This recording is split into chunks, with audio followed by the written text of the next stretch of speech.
Muy buenas tardes, colegas, aquí en la mesa. Buenas tardes al pueblo dominicano. Señores, nosotros nos hacíamos eco en el día de ayer del informe de la Comisión Económica para América Latina, la CEPAL. Su secretaria ejecutiva, Alicia Bárcena, advertía a los países latinoamericanos que de no aumentar sus ingresos fiscales este año con reformas fiscales, pues en el año 2022 se verían en apuros. Tendrían una desaceleración económica que lo llevaría a perder más plazas de trabajo e incluso a aumentar la inflación. Y ella hacía esa advertencia por el hecho de que hasta este momento, ¿verdad? Desde el año pasado, marzo del año pasado hasta este momento, las reservas fiscales de los países latinoamericanos y su capacidad de endeudamiento prácticamente se agotó. Tuvieron que nuestros países que echar mano del endeudamiento externo, buscar todas las reservas para combatir el COVID, comprar vacunas, los hospitales, dedicar mayores recursos a la parte de la salud, dar subsidios sociales más pronunciados que antes, porque muchas personas quedaron desempleados y entonces hubo que socorrerlos. De manera que los países hemos quedado con un déficit pronunciado que requiere que se aumenten esas recaudaciones a través de hacer reformulaciones fiscales. Eso decía Alicia Bárcena, secretaria ejecutiva de la CEPAL. Bueno, pues la respuesta aquí en la República Dominicana no se hizo esperar. En el día de ayer, el presidente habló de la reforma y dijo que se va a hacer este año para aplicarla a partir de enero del año que viene. Y estamos precisamente en el momento adecuado para hacer eso, porque es en este mes y el mes que viene en que el país tiene que abocarse a elaborar el presupuesto nacional del año que viene. Y entonces en ese aspecto tiene que introducir en el mismo los ingresos y los gastos producto de esa reforma fiscal. Bien, el presidente delineó lo que iba a ser la reforma prácticamente. Dijo que viene una reforma sin aumentar los impuestos, más bien rebajando ciertos impuestos, simplificando las tasas, simplificando las recaudaciones y al mismo tiempo, pues, que paguen más los que más tienen. Es decir, hacer una mejor distribución en el aspecto impositivo. Y yo le creo al presidente en ese aspecto y creo que se puede hacer una reforma con esas características. Todos recordamos la única reforma que se ha hecho en los últimos años en la República Dominicana, con cierta amplitud, que fue la reforma de 1992, que se basó principalmente en disminuir los impuestos. Se bajaron los aranceles, se bajaron las tasas impositivas, se simplificó el cobro de los impuestos y se hizo más universal el cobro, es decir, más justo. Entonces, esa reforma del 92, que es la base que ha producido el mayor crecimiento de nuestro Producto Interno Bruto, a partir de ahí, porque es verdad que el país venía creciendo antes del 92. Desde el año 1966, el crecimiento ha sido sostenido, pero nunca a niveles que alcanzó después del año 1992. Ya la tasa de crecimiento de nuestro Producto Interno Bruto alcanzó hasta el 8 y 9% en ocasiones, y todavía sigue creciendo. Ahora, ¿qué pasó posterior a esa reforma? Bueno, que poco a poco y año tras año se hicieron parches fiscales. Se comenzaron a establecer, a aprobar leyes de incentivos a diestra y siniestra por todos los lados, de suerte que se enredó otra vez el sistema tributario dominicano, a tal punto de que el día de hoy, de acuerdo a lo que dice el Banco Interamericano de Desarrollo, en la República Dominicana hay 39 normas y leyes de incentivo. Imagínense usted, incentivos fiscales por todos los lados, exenciones fiscales, que llega ya, se calcula, a alrededor de 209 mil millones de pesos. 209 mil millones de pesos, cerca de 4 mil millones de dólares. Esto viene siendo alrededor del 5% del Producto Interno Bruto.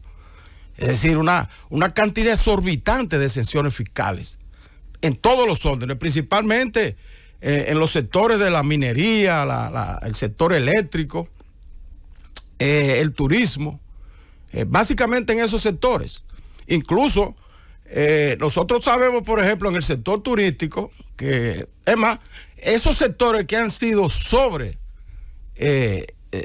incentivados son los que han traído la mayor cantidad de inversiones extranjeras y nacionales. Fíjense ustedes que todos los sectores económicos del país han girado alrededor del sector eléctrico, del sector turístico, del sector zona franca y del sector minería. Se han desplazado todo hacia allá porque por el exceso de incentivos. Incentivos que han provocado riquezas exorbitantes, tanto en el país como en el extranjero.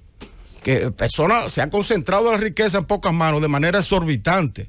Entonces yo pienso que por la revisión de esas exenciones y de esos incentivos, el Estado podría recaudar una cantidad considerable de impuestos. Si usted tiene el 5% del Producto Interno Bruto exento de impuestos, usted podría reducirlo a la mitad, porque no es que se le quite absolutamente todo. Hay sectores que hay que mantener algún tipo de incentivo, sectores que son fundamentales para la economía, pero hay otros que no.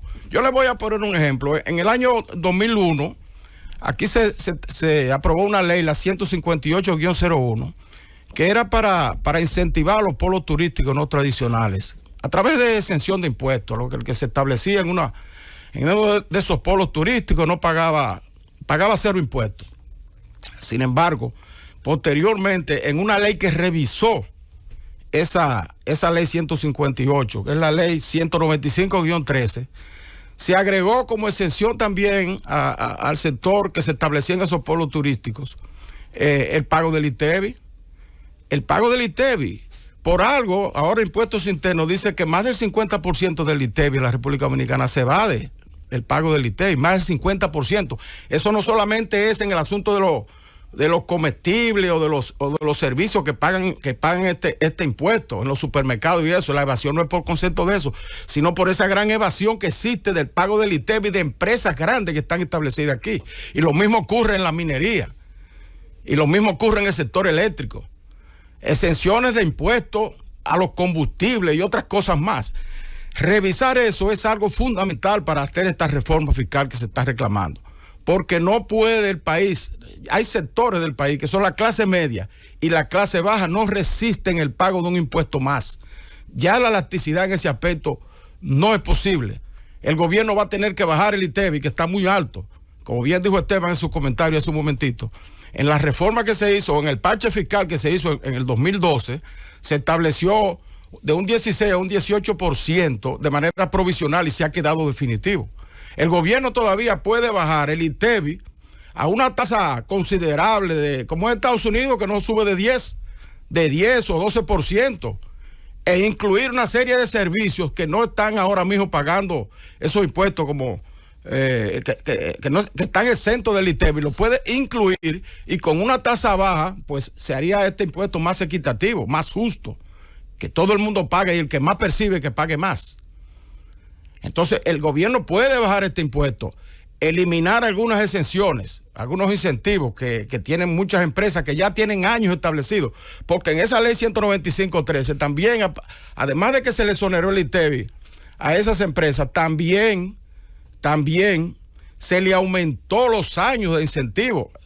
La ley 158 hablaba en principio, cuando se estableció en el 2001, de 10 años de incentivo. Es decir, una empresa que se establece necesita un tiempo para consolidarse. 10 años es suficiente. Posteriormente se modificó y se le agregaron 5 años más de 15.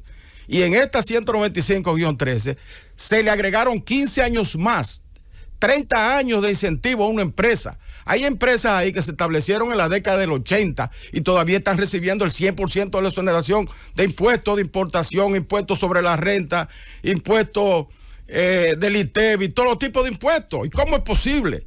Acumulando riqueza. Entonces una compañía, una empresa de esa, que está sólidamente ya establecida, puede resistir que usted le elimine los incentivos, como hizo Balaguer en el 92, que lo eliminó por 3 años los incentivos a todo el mundo sin excepción. Y eso dio pie para que la economía se consolidara y comenzara a crecer. Ahora puede hacerse lo mismo, pero si le quieren le dan un plazo. Pero a esas empresas que ya tienen 30 años, 25, 30 años recibiendo incentivos y exoneración de todo, bueno, pues que le quiten una parte que si usted se gana al año un 20%, pues que se gane un 15%, o si se gana un 50% como se gana actualmente, que se gane un 30%, quitarle ese 20% y traspasarlo al pueblo, porque el gobierno necesita recursos para el próximo año, so pena de caer en una desaceleración económica y en una crisis económica, como bien señala la CEPAL. El gobierno necesita recursos para aumentar la inversión pública, necesariamente. Muchas obras que están paralizadas, se le critica al gobierno porque otras no las comienza o que la promete y se tarda en iniciarla porque no hay recursos. Aquí se necesitan todavía muchas escuelas, muchos puentes, muchas carreteras, muchas calles. Aquí se necesitan muchos hospitales todavía. Aquí se necesita reforzar los planes sociales, la gente que necesita, que no tiene empleo, ni trabaja, ni estudia, ni nada, y que necesita que el gobierno lo subsidie. Entonces, para eso se necesitan recursos. Entonces, esos recursos hay que traerlos de aquellos que más tienen, como dijo el presidente. De manera que nosotros celebramos esa decisión del presidente de hacer una reforma fiscal simple, simplificar los impuestos, bajar las tasas impositivas y cargar al que más puede. Esa es la tónica que debe llevar la reforma fiscal, que debe hacerse lo más pronto posible, y si se puede consensuar en el Consejo Económico y Social, mejor, para que el año que viene nosotros arranquemos con buen pie a partir de enero.